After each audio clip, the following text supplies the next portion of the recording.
ETF index mutual funds నేర్చుకుని stock మార్కెట్లో రాణించాలనుకుంటున్నారా? వెంటనే ఈ నెంబర్కి కాల్ చేయండి. నమస్తే అమ్మా. నమస్తే అమ్మా. అమ్మ, గురు పౌర్ణమి ఈ రోజు యొక్క విశిష్టత, చేయాల్సిన పనులు. అమ్మా, గురు పూర్ణిమ అన్నది గురువుని గౌరవించుకోవడానికి ఏర్పాటు చేయబడినటువంటి రోజు అని మనం చెప్పుకుంటూ ఉంటాం. నిజానికి గురు పూజ ఉత్సవాలు ఈనాడు చేయాలి, గురువుని పూజించడానికి తగినటువంటి రోజు. కొన్ని గ్రంథాలను అనుసరించి ఈనాడు మనకి వేదాలను అందించినటువంటి వేదవ్యాసుడు అవతరించిన రోజు అని చెప్తారు. మరి కొంతమంది అది కాదు, వ్యాసుడికి గురుస్థానాన్ని ఇచ్చినట్టు గురుపీఠంలో కూర్చోబెట్టినటువంటి రోజు అని. ఏదేమైనా ఆనాడు మనకి ఇంతటి ప్రాచీన వాంగ్మయాన్ని, సమస్తాన్ని, ఉన్నత సనాతన ధర్మానికి సంబంధించినటువంటి సమస్తమైన వాంగ్మయాన్ని అందించినటువంటి వ్యాస మహర్షిని తలుచుకుని ఆయన్ని పూజించుకోవాల్సినటువంటి రోజు. మరి వ్యాసుడు మనకి ఎక్కడ కనపడుతున్నాడు? అందువల్ల మనకి చదువు చెప్పినటువంటి గురువుని పూజించుకునేటటువంటి రోజుగా మనం భావించుకుంటూ ఉంటాం. వ్యాసుడు అంటే ఎట్లాంటి వాడండి? ఆయన ఎప్పుడు పుట్టాడన్న మాట అటుంచి ఈ పీఠాన్ని అధివసించింది మాత్రం ఈరోజు. అందుకే ఏదైనా ఒక సనాతన గ్రంథాన్ని గనక మనం చదువుతూ ఉంటే పెట్టుకునేటటువంటి దాన్ని ఏమంటాం? వ్యాసపీఠం అనే పదం వాడతాం తప్ప ఇంకో పదం వాడం.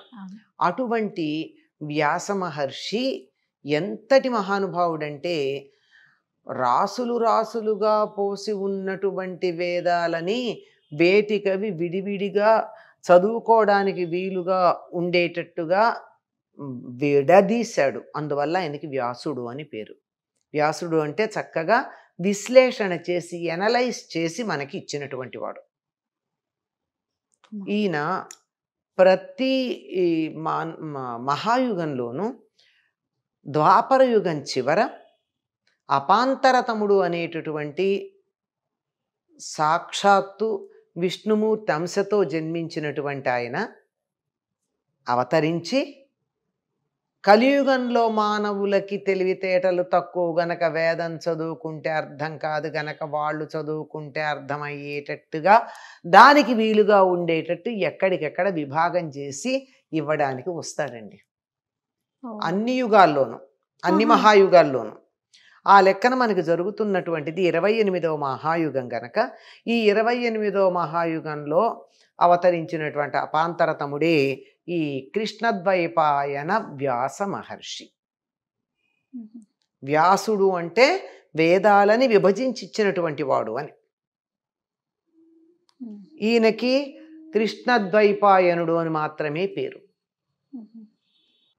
బ్రహ్మకల్పంలో అంటే చతుర్ముఖ బ్రహ్మ ఈ కల్పానికి సృష్టికర్తగా ఉన్నాడు. ఒక్కొక్క కల్పంలో బ్రహ్మ ఒక్కొక్కళ్ళు ఉంటారండి. ఈ కల్పంలో ఉన్నటువంటి ఆయన చతుర్ముఖ బ్రహ్మ. ఈ చతుర్ముఖ బ్రహ్మ నోటి నుండి 4 నోళ్ల నుండి 4 వేదాలు వచ్చేస్తున్నాయి.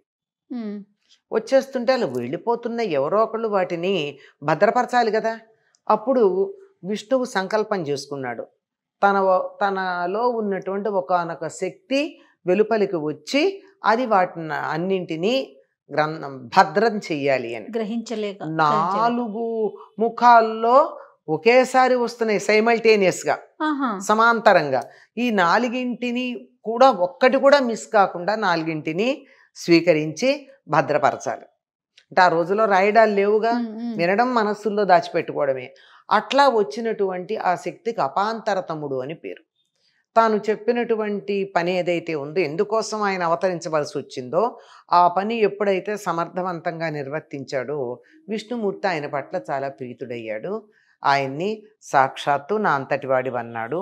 ప్రతి మహాయుగంలోనూ ద్వాపర యుగం చివరిలో నువ్వు అవతరించి వేదాలని వ్యాసీకరించి లోకాలకు అందించమని చెప్పాడు.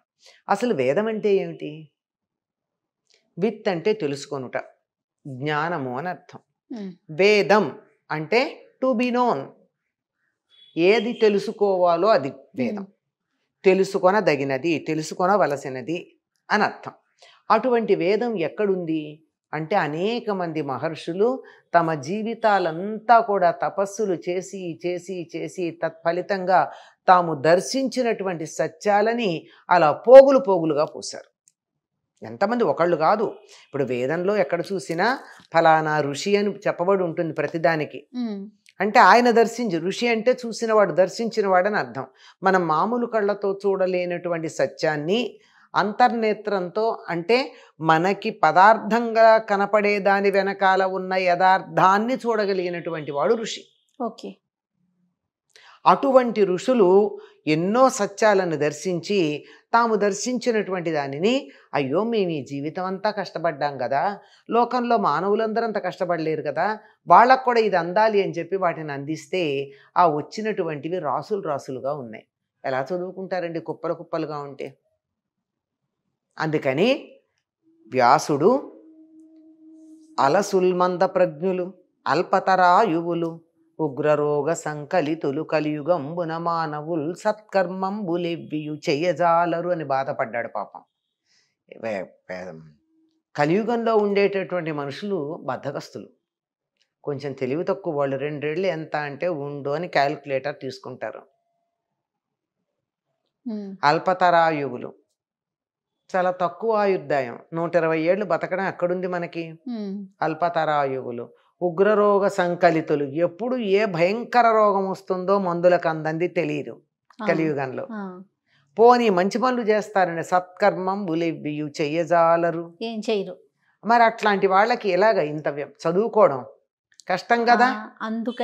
అందుకని దాన్ని చక్కగా తీసుకొచ్చి ఇవన్నీ పాడుకోవడానికి వీలైనవి, ఇవన్నీ దేవతా స్తుతిపరమైనవి, ఇవన్నీ నిత్య నైమిత్తిక క్రియలకి సంబంధించినవి, ఇవన్నీ ప్రత్యేకమైనటువంటి శాస్త్రాలు, ఈ మానవుడు అనబడేటటువంటి వాడికి సహకరించేటటువంటి చిన్న శాస్త్రాలు ఇవి అని చెప్పి 4 భాగాలు చేశాడు.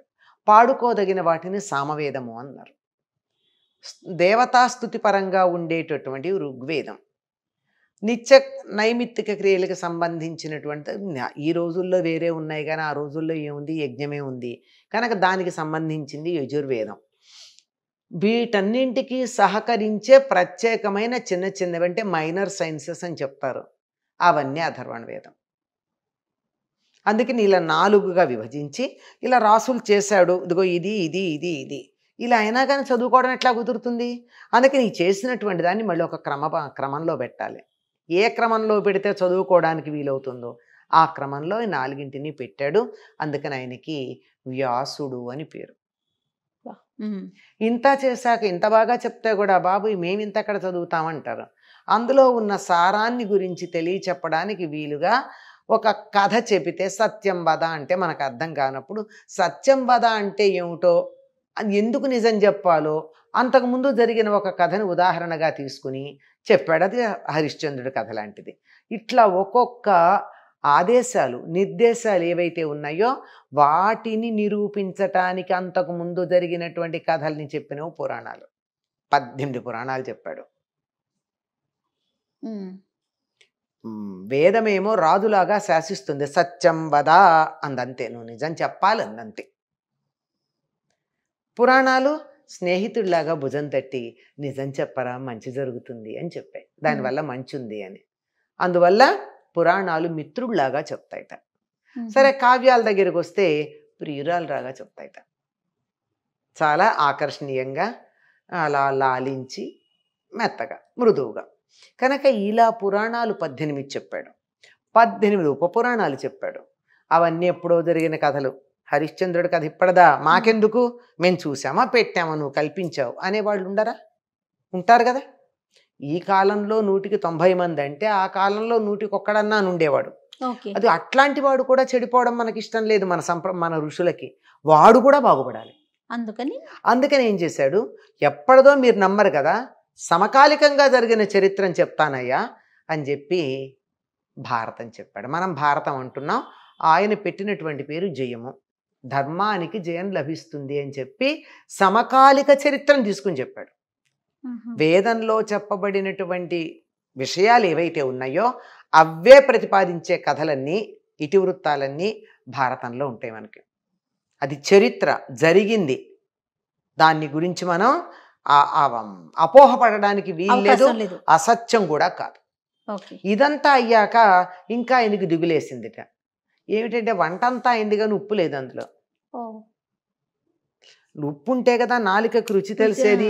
ఆఖరికి తీపి చేసేటప్పుడు కూడా అందులో పంచదారతో ఏదన్నా తినే పదార్థం చేస్తే ఇంత చిటికెడు ఉప్పు వేస్తారు నాలుకకి తెలియడానికి. అది లేదయ్యా అన్నారు. అప్పుడు భాగవతం రాశాడు, భక్తి అనేది ఆస్వాదయోగ్యంగా ఉండడానికి. ఇలా ఇన్ని రాసి మేము ఇంత చదవలేము, నువ్వు సిద్ధాంతంగా చెప్పు, మేము కొంచెం హయ్యర్ లెవెల్, పిల్లల కథలు చెప్పినట్టు కాదు మాకు అంటే బ్రహ్మసూత్రాలు రాశాడు. ఇన్ని అందించినటువంటి వ్యాసుడు గురుస్థానంలో ఉన్నాడు. అటువంటి గురువుని పూజించుకునే రోజు. ఇప్పటి గురువులు ఆ స్థానంలో ఉండగలరా?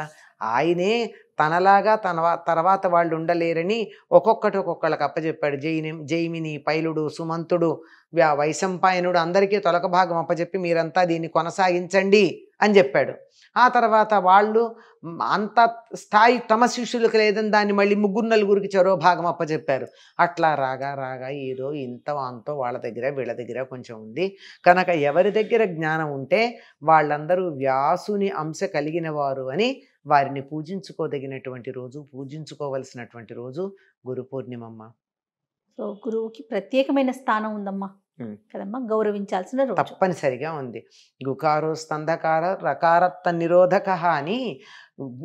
గుకారం అంటే అంధకారం, చీకటి. రా అంటే దాన్ని పోగొట్టేది. అజ్ఞానం అనేటటువంటి చీకట్లో నుంచి విజ్ఞానం అనేటటువంటి వెలుగు వైపుకి చెయ్యి పట్టుకు తీసుకెళ్లేటటువంటి వాడు గురువు. నమస్తే అమ్మా.